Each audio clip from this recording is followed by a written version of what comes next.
আচ্ছা, দেবর মানে কি জানেন? দেবর মানে কি? এই দেখেন, আপনারা তো বেশ ভালোই জানেন। হিন্দুদের ধর্মগ্রন্থ ঋগ্বেদ এর ভাষ্য আছে নিরুক্তর 3 অধ্যায় 15 শ্লোক, পরিষ্কারভাবে বলা হচ্ছে দেবর মানে দ্বিতীয় বর। কেন দ্বিতীয় বর?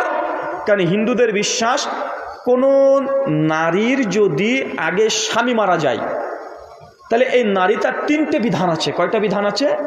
টোটাল 3টে। 1 নম্বর বিধান হচ্ছে এইটা যে স্বামীকে যখন চিতায় দেবে, ওই স্ত্রীকে যদি চিতায় চলে যায়, স্ত্রী যদি চিতায় তার স্বামীর সঙ্গে সহমরণ হয়, সতীদাহ হয়ে যায়, তাহলে ওই স্ত্রী নাকি স্বামীর সঙ্গে স্বর্গে থাকবে। এটা আগে খুব হতো ভাই, খুব হতো না? রাজা রামমোহন রায় এসে ব্রিটিশ আইনের মাধ্যমে এটাকে বাতিল করে দিয়েছে, কিন্তু হিন্দুদের এখনো ধর্মীয় বিশ্বাস এটাই। এখন আমাদের ভারতের রাজস্থানে প্রত্যেক বছরে কমপক্ষে 50-এর অধিক নারী তারা বিয়ের পরে স্বামী যদি মারা যায়, তাই স্বামীর সঙ্গে চিতায় তারা স্বেচ্ছায় তারা গিয়ে ঝাঁপ দিয়ে দেয়। কেন? স্বামীর সঙ্গে তারা স্বর্গে থাকবে এই জন্য। এই যে প্রথম অপশান মেয়েদের জন্য। দ্বিতীয় অপশান, মেয়েটা যদি সহমরণ করতে না চায়, তাহলে এই মেয়েটার যদি দেওয়ার থাকে, আপনার ভাষায় মানে তার স্বামীর যদি ছোট ভাই থাকে, তাকে বিয়ে করবে, মানে বিয়ে করতে পারবে। অন্য কোনো বাইরের কোনো পুরুষের সঙ্গে বিয়ে করতে পারবে না। কেননা বিধবা বিবাহ এটা হিন্দু ধর্মে নিষিদ্ধ ছিল।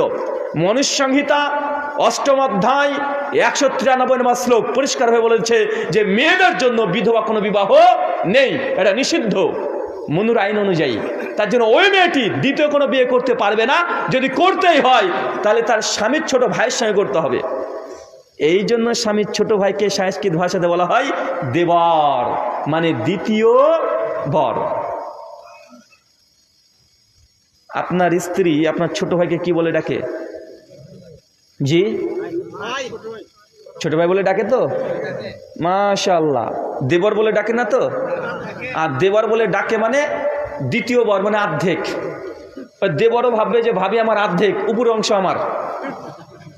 কারণ আমাদের সমাজে এটাই আছে, পরিষ্কার হয় এই দাবি তারা করেও থাকে যে আমার ভাবি মানে ভাবি আমার অর্ধেক। ভাই এরকম কথা আছে না? আমরা শালি বলি একজনকে। কাকে বলি শালি? জি, কাকে?